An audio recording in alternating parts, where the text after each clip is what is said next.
I just have a few minutes, so I'm going to tell you one story. And it's true. I always have to tell people before I tell them the story, because inevitably someone comes up to me after the show and they'll be like, was that true? And I'm like, yeah. And they're like, was it? I don't know how to respond to that. Like, I guess I could say it louder, like, yeah! And they'd be like, it's probably true, he said it louder.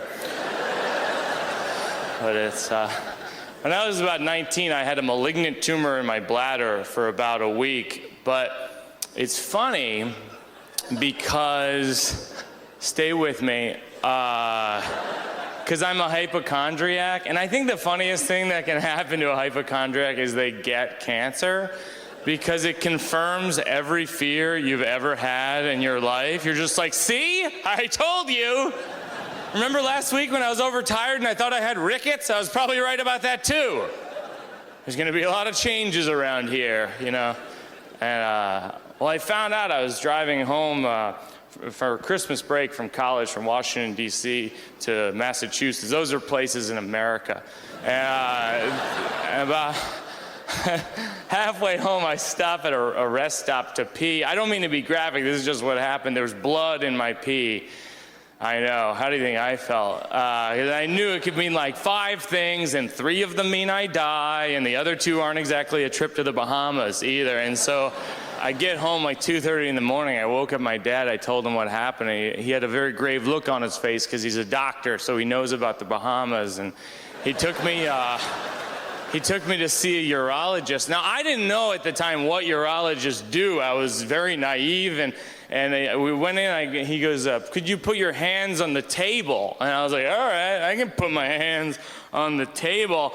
And then he stuck his finger, but I didn't know that was gonna happen. And so I shouted, I go, oh my God! And he got mad at me. He was like, cut the theatrics. And I felt so bad. I was like, sorry about the theatrics, you know, I guess, as though I had intended it. Like, this'll be my big moment. When he sticks his finger up my ass, I'll prove I should be the star of our town, you know. So he goes, listen, Mike, you gotta come in tomorrow morning for what's called a cystoscopy. And doctors always dress this stuff up. He goes, it's no big deal. You come in, they put an IV in, you fall asleep, you wake up, you eat a muffin, you go home. I was like, all right, you know, that sounds pretty good. Still a little shaken up from the table incident, but just out of curiosity, like, what is specifically a cystoscopy? And then he picked up a rod that was about 4 feet long, and he goes, there's a camera on the end of this, and we stick it through your urethra to look into your bladder. And I said, I feel like you glossed over a few details in the initial description. I feel like there was too much emphasis on the muffin and not enough emphasis on the fishing rod you're sticking into my number 3 body part on E's Top 100 Sexiest Body Parts. And he said, I concur. And the next morning, that might be a fabrication, that I concur. And while I was under, they found something with the scope. They find like an item, you know, and they decide that they're gonna keep me under and then put me under further so that they can take it out. So they put me under the street equivalent of horse tranks.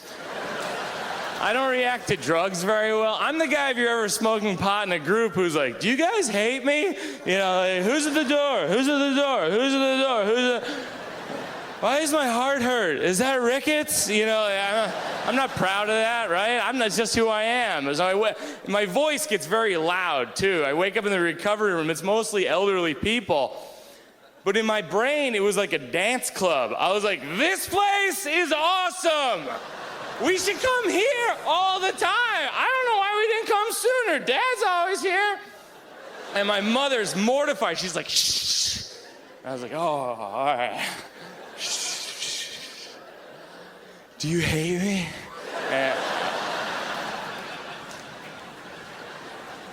So we get home, and it's a waiting game with all this medical stuff. For about a week we had to wait for the biopsy to come back, and so for a week in my life I thought I might die, which is an incredible experience if you ever have the chance, because you'll talk to God even if you're not sure there's a God. You'll just talk to anyone who might be available. You'll just be like, God, Allah, the elephant thing from Hinduism, Harry Potter, like, is anyone available? Because I'm brand loyal to Jesus, but I'm not stubborn. You know what I mean? Like, well, the point is that I was very fortunate. You know, the biopsy came back, and it turned out that they had found a malignant tumor in my bladder, but that they caught it early enough so I didn't have to come back, except every 6 months as a precaution, I have to go in for one of these. I know. But it's okay, because afterwards, I eat a muffin.